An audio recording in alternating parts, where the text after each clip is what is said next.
grosso modo, um alinhamento com a prova do Enem. E por que nós acreditamos que há um alinhamento?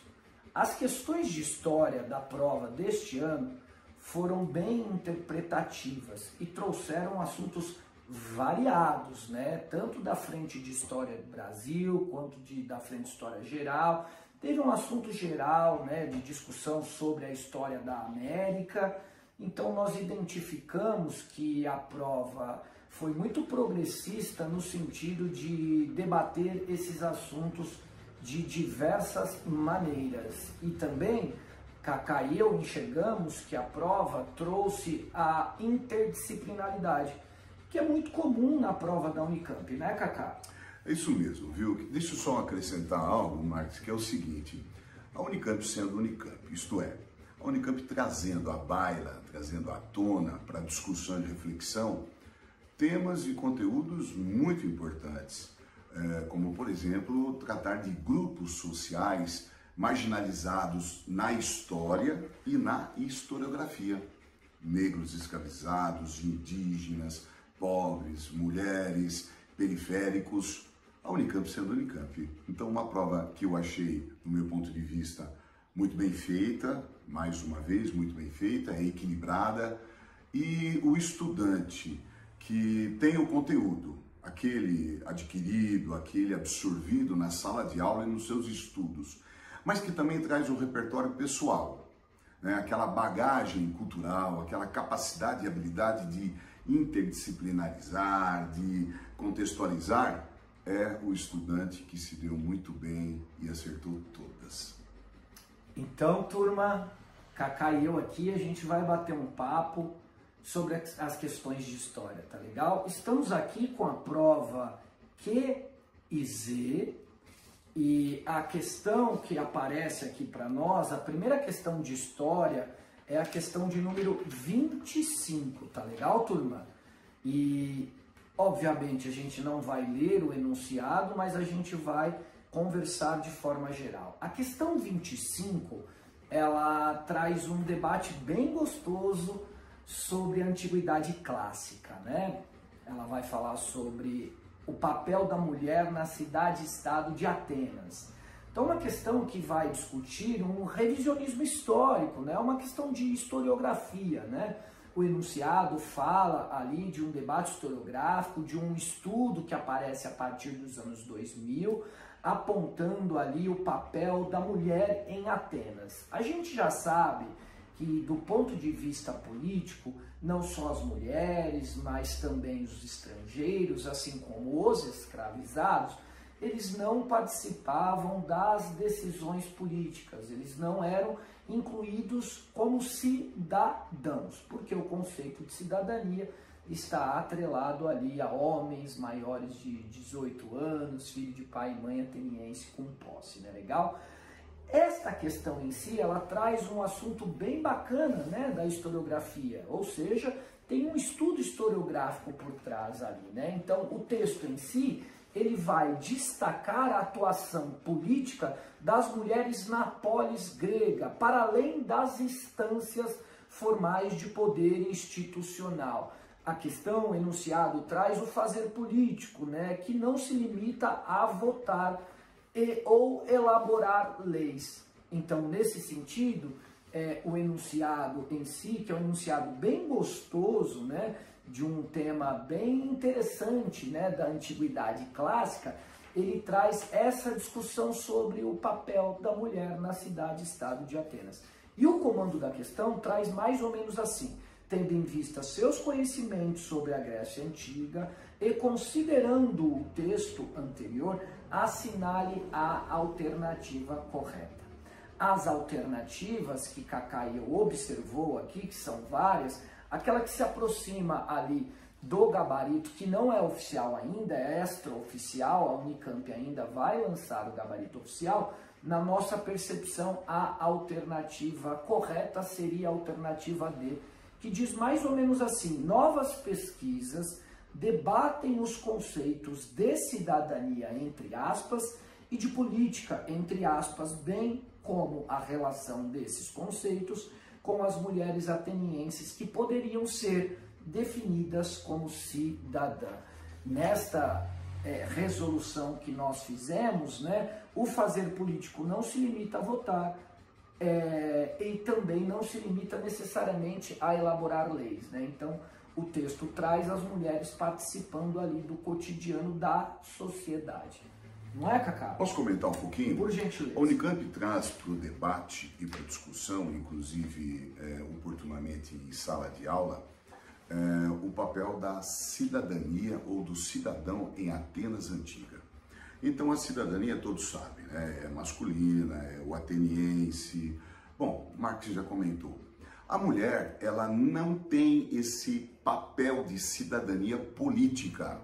Ela não tem essa atuação política nas decisões acerca da polis Atenas. Ela não propõe, ela não vota, ela não veta. Mas a mulher, ela convive com as pessoas. Ela exerce um papel político no dia a dia, ou na gestão da própria casa, ou na convivência com os homens, ou na administração de seus escravos, ou na vida pública, nas ruas. Então a mulher, ela tem um papel de cidadã, mas sem o poder político, a cidadania na prática, no dia a dia, no cotidiano. Acho que isso a Unicamp traz para a gente, então, pensar a respeito disso e incorporar essa ideia nas nossas aulas futuramente. Exato, Cacá, exato. Muito boa a sua abordagem aí. Gente, esse barulho do fundo é tanto das motos passando na rua de casa, e esse barulho de uma respiração mais ofegante é de Frida, que aqui está, né, para dar um oi para vocês aqui, tá bom? Turma, continuando, vamos lá. A gente está novamente com a prova Q e Z. A gente abordou a questão 25, antiguidade clássica, né? Mundo grego, e agora a gente tem uma questão bem interessante também do debate historiográfico ali, né? Uma questão bacana, a questão 26, tem um texto ali que vai abordar o protagonismo da ex-escravizada Juana Antônia, que vai optar por recorrer à justiça como finalidade de validar a sua alforria, posta em dúvida a alforria por ter sido feita de forma oral. Então é um texto bem interessante ali do século XVIII, da América Espanhola. Numa determinada passagem do texto, ali na terceira linha, ali, o texto traz que a Juana, a escravizada, vai procurar o cabildo de Santiago. Cabildo a gente trabalha nas nossas aulas de América Espanhola, né? É um sistema administrativo ali que funciona, a grosso modo, a burocracia do Império Espanhol, tá legal? Então ela recorre à burocracia para reivindicar a sua liberdade, né? Visto que ela foi concebida de forma oral e posterior recusada pela sua proprietária. Então uma questão bem interessante, e acredito eu que o texto está bem bacana no sentido de vocês observarem que o texto traz uma ideia lá no final, e eu vou dar uma lida aqui. Contudo, essa alforria verbal, ao longo do tempo, foi desconsiderada pelas senhoras de Juana, Juana é escravizada, o que motivou a escrava Juana Antônia a recorrer à arena judicial. Então, o texto do século XVIII, ele traz esse debate, né? É como o Cacá falou mais cedo, turma.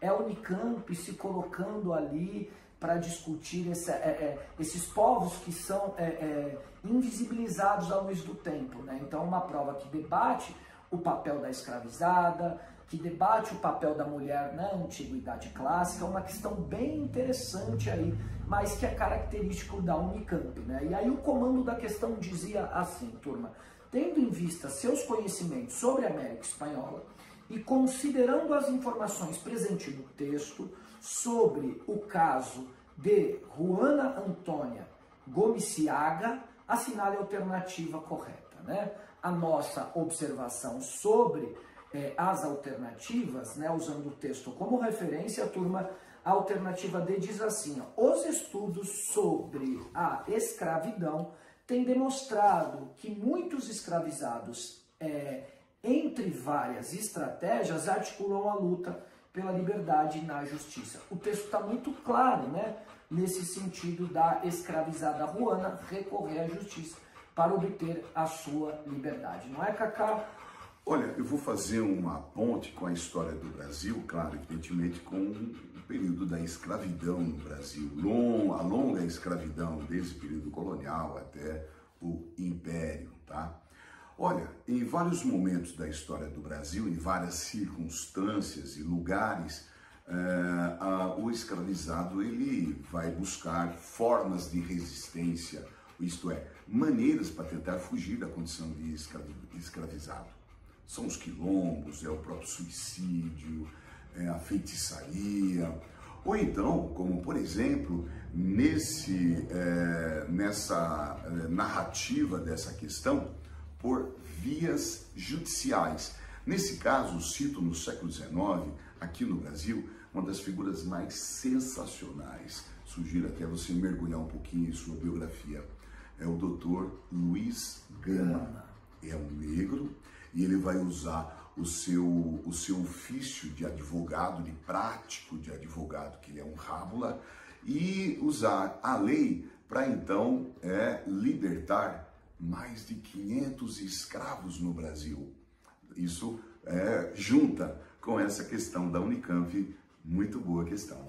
Turma, só para pegar um gancho no que o professor Cacá falou, segue a dica aí, turma, assistam o filme Dr. Gama, que está na Globoplay, se eu não estou equivocado, mas pesquisem aí, é um filme sensacional, né? Mergulhem nessa temática, porque Cacá e eu acreditamos que ela pode se repetir tanto na prova do Enem, que se avizinha, quanto na Unesp, bem como na FUVEST, também serve de repertório para as segundas fases, tá legal? Dando sequência aí, turma, agora a gente vai para a questão de número 27, né? Questão de número 27 é muito interessante, porque ela vai descrever ali, do ponto de vista do governador do Rio de Janeiro, ali no século XVIII, ele vai enviar uma carta para o governador de Recife. Então você vai ter ali um bate-papo, né, uma trocação de cartas, e o que é interessante, né, nessa trocação de carta é a visão eurocêntrica, é a visão minimalista, né, determinista do governador do Rio de Janeiro, que deixa muito claro, ele explicita o quão a geografia carioca é ruim e o quão também ele se incomoda com os pauperizados, com os pobres, né?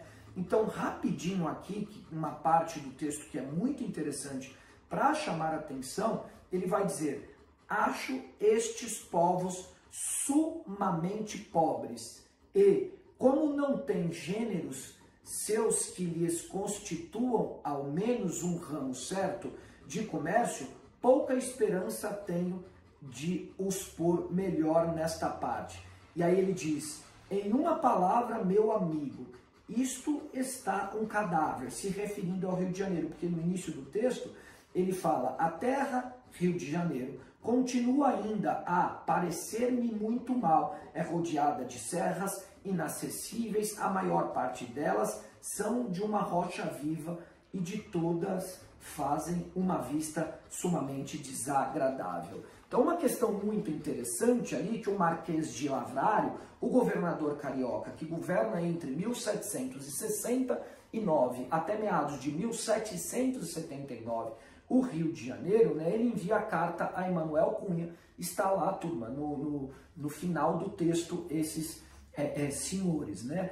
E aí ele opta por recorrer, peço perdão aí pelo equívoco. Então é uma trocação de carta que ele critica a paisagem, vai falar da condição socioeconômica do Rio de Janeiro ali do século XVIII, destaca a geografia e a pobreza do local. Então você tem uma visão reducionista, uma visão eurocêntrica, né, extremamente preconceituosa, né, que a metrópole se coloca à frente da colônia, né, como o cerne ali da modernidade, né? Então, uma questão interessante, o comando diz assim, Cacá, rapidinho, o comando diz: tendo em vista seus conhecimentos sobre o século XVIII e considerando a informação do excerto do texto, assinale a alternativa correta. A alternativa correta que Cacá e eu identificamos é a B de bola, que diz assim: a concepção que se tem sobre o que seja paisagem, entre aspas, é um construto histórico que envolve projeções políticas e ideológicas a respeito do que se vê. Comente aí, companheiro. Ó, é o seguinte, gente, o objeto da questão é o século XVIII. A gente tem que lembrar que ao longo do século XVIII, nos anos 1700, o eixo econômico da colônia se deslocou para a região das Minas, deixa o Nordeste com declínio da economia açucareira e há então a pujança do ouro e pedras preciosas da região das Minas, tá? Não esquece disso. Século XVIII, século do ouro, a mineração, economia mineradora, tá? Bom, mas por onde esse ouro era escoado? Ele era escoado pelo Rio de Janeiro, pela proximidade geográfica da região mineradora com o litoral, com o Oceano Atlântico, Rio de Janeiro. Então era por onde era escoado o ouro, Rio de Janeiro. Então, desde o início do século XVIII, com a atividade da mineração acontecendo e crescendo, o Rio de Janeiro já vai ter uma relevância, uma importância, porque é por onde esse ouro era escoado. Todavia, a gente tem que se lembrar também, no século XVIII, você tem o Marquês de Pombal em Portugal, aquele primeiro-ministro todo-poderoso do rei Dom José. A administração pombalina, não só lá em Portugal, mas olhava para o território colonial, o Brasil. E o que o Pombal fez? Ele transfere em 1763 a capital administrativa da colônia, que era Salvador, para o Rio de Janeiro. Então o Rio de Janeiro vai, não imediatamente, não rapidamente, mas ele vai a partir de 1763, porque já vem nesse movimento se desenvolvendo, crescendo e se tornando uma cidade bastante importante. Agora a gente também não pode esquecer, tá? Com a chegada da família real portuguesa, que se estabelece no Rio de Janeiro, em janeiro de 1808, o cenário carioca também muda, e muda muito, não é verdade? Muda bastante com a figura de Dom João e sua família real em corte aqui no Rio de Janeiro. Não é absurdo dizer que no século XVIII e já no começo do século XIX, o Rio de Janeiro se transforma na mais importante cidade do hemisfério sul do planeta. É claro que há dificuldades geográficas de expansão da construção e da ocupação, por conta dos morros, por conta de uma faixa litorânea muito estreita, por conta das enseadas, por conta da sua localização geográfica. Mas na fala desse governador há uma dose de preconceito e de negativismo também quanto ao Rio de Janeiro.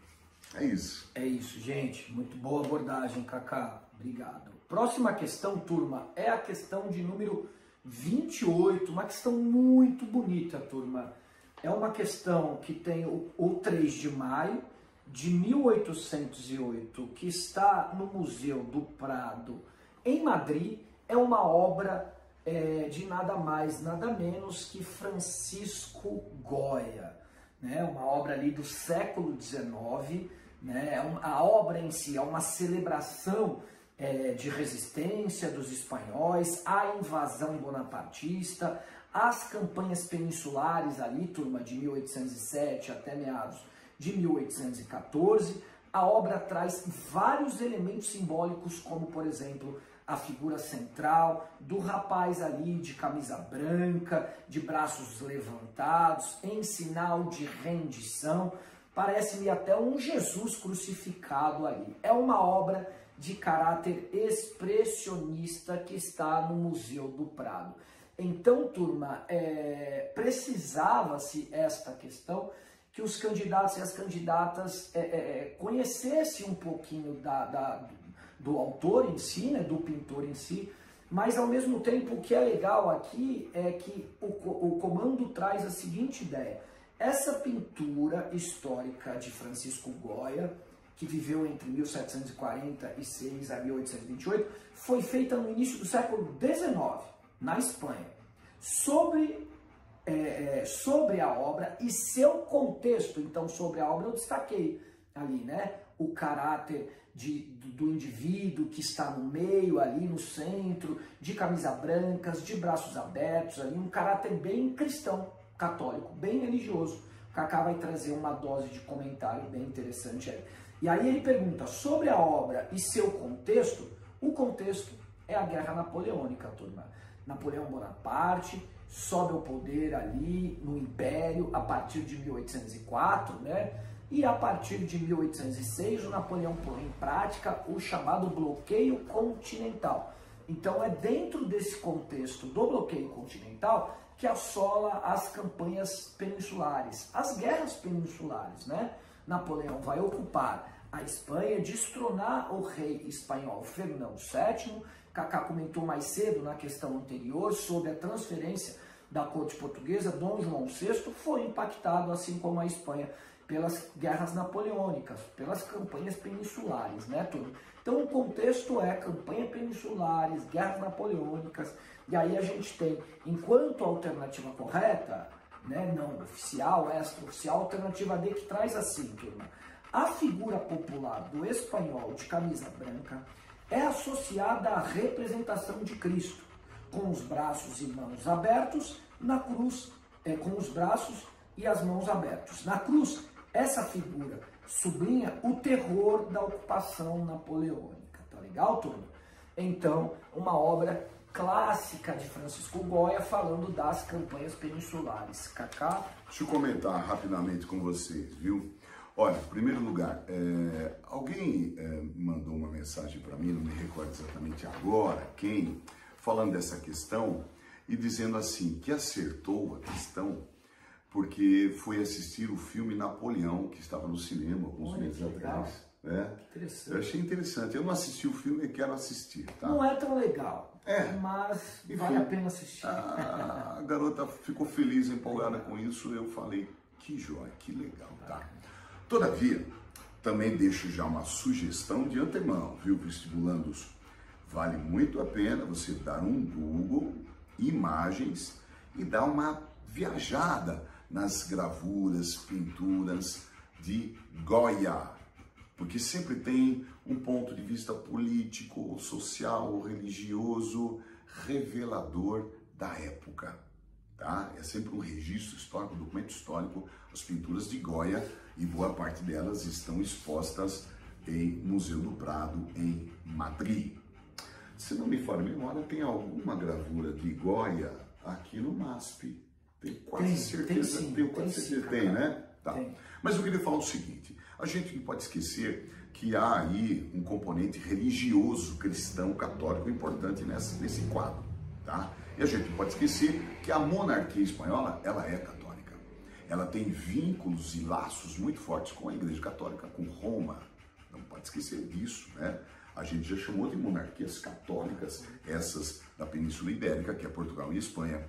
E a Igreja Católica não reconhece o expansionismo de Napoleão Bonaparte, ou de Napoleão I, imperador, tá? Então isso está nesse contexto que o vestibulando, além de fazer a sua interpretação, trazia sua própria bagagem de informação e se garantia na questão, tenho certeza. Então, turma, é uma questão muito interessante, como o professor Kaká sugeriu. Mergulhem aí nas gravuras de Goya, no seu contexto histórico, e quando estiverem passeando pela Espanha, visitem o Museu do Prado, Reina Sofia também, que é um museu ótimo. Olha, vou dizer uma coisa para você, se não me falha a memória, toda terça-feira a entrada no Museu do Prado é gratuita. Ai. Você vai economizar alguns euros aí. Tem que pegar uma fila, mas vale muito a pena. Viu? Sensacional, turma. Vamos lá, continuando aqui, a nossa próxima questão, Kaká, uma questão muito interessante, uma questão que vai falar, na verdade é um boletim de eugenia, né? Temos então aqui, enquanto boletim, publicado no dia 1º de maio de 1929, né? Rapidamente aqui, turma, só um breve comentário, né? Kaká também compartilha desse comentário já. Essa política de eugenia pode ser considerada, sem dúvida, de uma pseudo ciência, tá legal? Essa pseudociência ali, ela ganha força na segunda metade do século XIX, ali trabalha muito a eugenia com a superioridade da raça branca, né, o incentivo de reprodução, e o Boletim de Eugenia de maio de 1929 vai deixar muito claro isso, tá bom, turma? Eu sei que ali as informações do boletim, as letras são miudinhas, né? Você precisaria de uma lupa para identificar algumas condições, mas ainda assim, turma, o texto em si está bem interessante, né?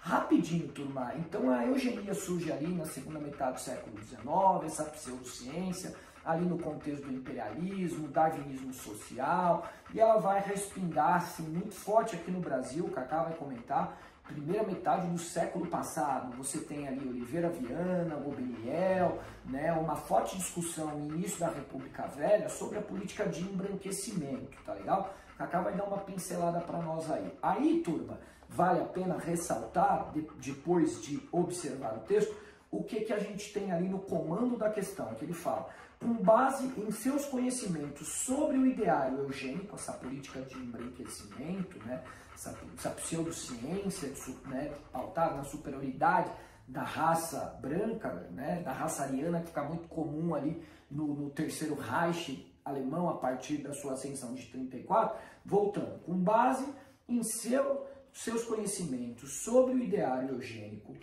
e seu contexto, e tendo em vista elementos do texto, assinale a alternativa correta.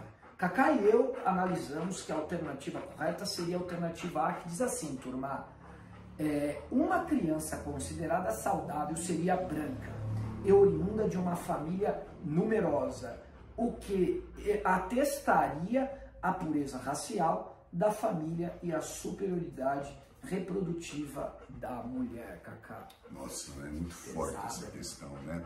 Olha, a eugenia, ela é uma pseudociência porque não há uma teoria científica que comprove que a cor da pele define o desenvolvimento de um povo.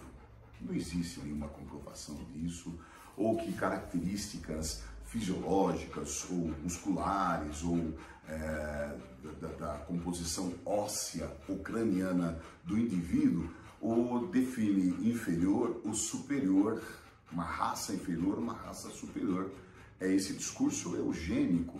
Essas teorias racialistas, vamos chamar assim, teorias racialistas, que está nesse pacote chamado de teorias eugênicas, elas já aparecem assim, com certo destaque na história do Brasil no século XIX, quando muitos acreditavam que a chegada de brancos europeus imigrantes poderia provocar esse branqueamento da raça do brasileiro, e daí o Brasil se desenvolveria. Muitos pensavam dessa forma, né? Que a gente pode chamar até de o darwinismo social, uma referência à teoria de Charles Darwin, que fala da seleção das espécies, onde os mais fortes, os mais aptos sobrevivem, como se o branco fosse assim. Teorias assim, elas ainda estão no século XIX, justificando a imigração, mas também no final do XIX e começo do XX, na Primeira República ou República Velha, como, por exemplo, essa questão aborda, inclusive trazendo que a mulher boa, parideira, que dá à luz homens, mulheres saudáveis, é aquela mulher que vai ter muitos filhos, mas ela é branca e seus filhos são brancos. Olha só, cara. Essas teorias racialistas, elas embasam o arianismo, o racismo, ou Adolf Hitler em sua obra Mein Kampf. Tá bom? Assunto delicado, cuidadoso, e cuidado quando abordar esse assunto em outras provas e não cometer grosserias do preconceito, do racismo. Isso é erro. É isso. Muito pesada a questão, né, turma? Vamos lá, dando sequência. Me lembrei agora, já caiu isso em vestibular, uma propaganda de um cartaz ou uma propaganda de jornal, onde tinha propaganda de um sabonete e tinha a criancinha negra e ela se lava com esse sabonete, e a propaganda é do sabonete, daí ela vira uma criança branca. É esse contexto desta questão, só para exemplificar. Chocante, né? Chocante. Próxima. Vamos lá, estamos aqui na prova Q e Z, questão 30, uma questão ótima essa questão 30, ela traz aqui o contexto histórico, né, da questão, ela fala sobre o pan-africanismo, né? Esse movimento ali dos anos da década de 60 e 70, né, do século passado, anos 50, 60 e 70, mas sobretudo ali 60 e 70, né, o pan-africanismo enquanto movimento propunha a união dos povos de origem africana para lutar contra o racismo, né? É um movimento político, um movimento social, um movimento filosófico, um movimento cultural. Tem vários expoentes aí, turma, para vocês mergulharem aí, para pesquisarem, né? Sugiro dar uma pesquisada no Fela Kuti. Fela Kuti, músico nigeriano, que vai lutar ali, né, pesadamente contra as forças do colonialismo, né? Tem várias músicas do Fela Kuti denunciando a violência do colonialismo. Foi preso mais de 200 vezes, Fela Kuti, as suas músicas são interessantes, inclusive para a gente pensar o Afrobeat, entre outros movimentos culturais que vão refletir aqui no Brasil, por exemplo, turma, além do próprio Fela Kuti. Sugeriria dar uma pesquisada no álbum Survival do Bob Marley, da década de 70, Abdias do Nascimento é um dos grandes nomes do movimento pan-africanista do ponto de vista filosófico, né? Mas você tem aí vários expoentes também, como Muziá Garvey e tem Du Bois, que são os grandes mentores do movimento, que propõe aí a luta contra o racismo, contra a escravidão, a busca por um desenvolvimento econômico, do progresso africano. Turma, é um assunto que vai cair nas provas, turma. Caiu recentemente, né? Vocês aí que já estão prestando há um tempinho, caiu recentemente, tanto na Santa Casa, bem como na prova do Einstein, né? O pan-africanismo, né, turma? E aí a questão traz o caso, particularmente aqui, do processo, né, de independência de Guiné e de Cabo Verde ali, que cresce a partir dos anos 50, né? Aí você tem um texto bem interessante falando da figura do Amílcar Cabral, desse movimento de independência que vai dos anos 50 até meados dos anos 70. Kaká vai fazer um comentário ligado à queda do salazarismo em Portugal, um movimento que cresce ali a partir dos anos 30, com Antônio Salazar, e vai até 68, depois você tem Marcelo Caetano, né, Kaká? Isso. Que vai de 68 até 73, até 74, o Kaká vai contar para vocês a queda do salazarismo por conta de um movimento que é uma efeméride, turma. E aí você tem um texto bem interessante, e aí, turma, a minha grande questão aqui no texto, que eu achei bacana para tratar, é o finalzinho, que dialoga com o movimento pan-africanista, né? Nosso partido, ninguém dividiu, pelo contrário, cada dia nos unimos mais. Aí ele vai falar dos grupos étnicos aqui, turma. Aqui não há papel, que é um grupo étnico africano, nem Fula, nem Mandinga, nem filhos de cabo-verdianos e nada disso. Ou seja, o que está em si, turma, é a unidade do povo africano, tá legal? Contra o colonialismo, contra o racismo. Então é um movimento de união do povo de origem africana para lutar contra o racismo. E o comando da questão diz assim, turma: com base no texto, no excerto, marque a alternativa correta sobre o ideário nacional proposto por Amílcar Cabral e pelo movimento por ele liderado. Do nosso ponto de vista, a alternativa correta é a D, porque diz assim: defendia para fortalecer a luta contra a colonização e ideologia portuguesa, as unidades políticas nacionais posicionadas acima da diversidade de etnias africanas, como eu ressaltei ali, turma. Tem uma passagem, aqui não há papel, nem Fula, nem Mandinga, nem os filhos de cabo-verdianos. E aí a alternativa D dialoga com o que a gente apresentou aqui, tá bom, turma? Olha, sensacional. Essa questão provoca uma lembrança, né? Nesse mesmo contexto da independência de Cabo Verde e Guiné, também a independência de Angola e Moçambique, todas colônias de Portugal. E o cenário lembra muito em todos esses episódios de independência, de luta pelas independências dessas regiões africanas exploradas por Portugal desde antes do Brasil, antes de 1500 até, tá? Que é o seguinte, olha, a nossa luta é política, então precisamos nos aliar, nos unir, nossas diversidades, diferenças étnicas, históricas, culturais, linguísticas, porque a nossa causa é comum, expulsar o colonizador. A gente não pode esquecer também que há um contexto histórico da história de Portugal, que é o Estado Novo em Portugal, com Salazar, ditador. Após sua morte, é Marcelo Caetano, que ainda mantém esse governo autoritário e repressor ditatorial. Tá? Mas já há um cenário de crise do salazarismo em Marcelo Caetano, presidente ditador de Portugal.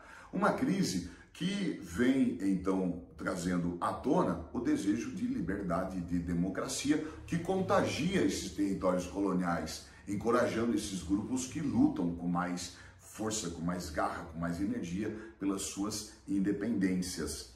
Não obstante, um marco importante das independências dessas ex-colônias portuguesas pela África e um marco importante da história de Portugal é 1974, uma efeméride, né, companheiro? Sim, sim. Que é a Revolução dos Cravos. Então, sugestão para você, dá uma mergulhada aí no Google, no ChatGPT, Revolução dos Cravos, vê aí o que é. E ainda vou dar uma outra sugestão, hein? Há um livro de um escritor angolano chamado Pepe Tela, chama-se Mayombe. O livro é exatamente isso, Também vale a pena dar uma olhada nisso. É isso. Esse contexto, turma, é bem típico, né, das provas aí que se avizinham. Se atentem aí, deem uma revisada e força, tá legal? Vamos para, então, a última questão da prova QZ, que é a questão de número 31. Uma questão muito interessante, Cacá. Questão esta que vai falar sobre a importância da preservação de memórias, sobretudo em períodos nefastos como a ditadura civil-militar, que não só foi típica do nosso território, né, do Brasil, companheiro, mas também foi comum na América Latina no século XX, né? Houve ditadura aí na Argentina, houve ditadura no Uruguai, no Brasil, no Chile, em várias regiões da América com influência do capital externo, com influência norte-americana, que financiou sem pudor, né, a ditadura militar que se fez presente aí por bastante décadas no nosso território e nos outros também. Então essa questão especificamente fala sobre a ditadura da Argentina. Você tem lá um texto que começa falando do Néstor Kirchner ali em 2004, né? Ele vai falar da importância da memória, né? Em 2004, o Néstor Kirchner, presidente da Argentina, à época, cedeu à sociedade civil um espaço para construírem a memória daqueles que foram vítimas da ditadura argentina. E aí o texto é interessante, que ele vai falar ali, entre as imagens das mães e avós da Praça de Maio, entre organizações de luta que celebravam o reconhecimento de um trabalho sustentado por décadas, emergia ao lado do palco uma imagem disruptiva, um poncho vermelho que se destacava um rosto indígena. Ou seja, turma, a questão em si tem um texto bem interessante falando da preservação das memórias, inclusive dos povos originários e dos indígenas. Então a questão discute a importância da memória. Os indígenas querem, segundo o texto, fazer parte da memória nacional, porque foram vítimas da ditadura civil-militar, que assolou a Argentina, turma, com o nefasto Jorge Rafael Videla, ali de 7,6 até meados dos anos 80, tá legal? Então uma questão bem interessante e o comando diz assim, turma: tendo em vista seus conhecimentos sobre memória política na Argentina e considerando as informações do texto, então o texto tá nos dando várias diretrizes aí para a gente chegar na alternativa correta, né?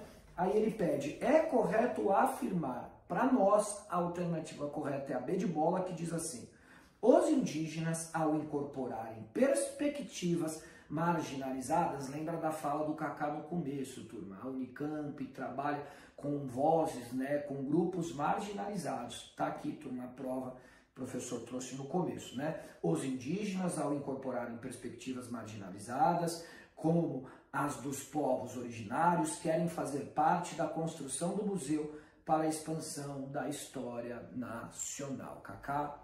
Nossa, sensacional. Olha, eu vou falar algo que pode parecer um clichê, um jargão, mas é muito verdade o que eu vou falar. Um povo sem memória não tem história, não tem uma identidade construída de fato. Eu digo isso porque nós tivemos a nossa ditadura aqui, de 64 a 85, a ditadura civil-militar, né? Ela também foi tão cruel quanto as latino-americanas, mas a gente tem um momento importante, que é 1979, que é um momento passapano. A lei de anistia ampla, geral e irrestrita, isto é, não vai punir ninguém que cometeu os crimes mais hediondos ou crimes contra os direitos humanos, nada. Nem a galera da esquerda, muito menos os algozes do regime, a galera da direita, os torturadores. Olha, resumo da ópera.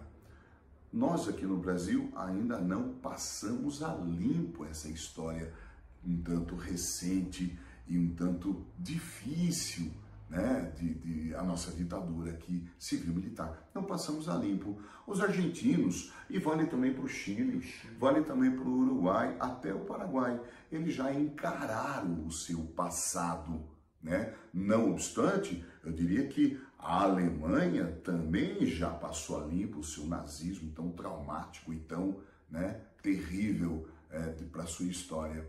A gente ainda precisa passar limpo essa história para a gente construir uma identidade de fato. Fica esse meu registro aqui para encerrar esse momento da gente de discussões, reflexões, dicas interessantes para vocês, nossos amigos vestibulandos, que eu acho que nessa prova da Unicamp 2025 você se garantiu, você gabaritou, tenho certeza absoluta, tá? De minha parte, muito obrigado e até uma próxima. É isso, turma. Só aproveitando aí de dica, assistam Argentina 1983. Acho que essa é a data e o título do filme. Bem interessante aí para vocês mergulharem um pouco nesse assunto. Também de minha parte, quero agradecer e não tenho dúvida que, assim como o Kaká salientou na sua fala, vocês arrebentaram na prova de história aí. Desejamos a vocês que vão prestar as demais provas sucesso e vai dar tudo certo para vocês aí, turma. Nos vemos nas próximas correções, nos próximos comentários. Um grande abraço a todos e todas. Tamo junto. Tchau, tchau.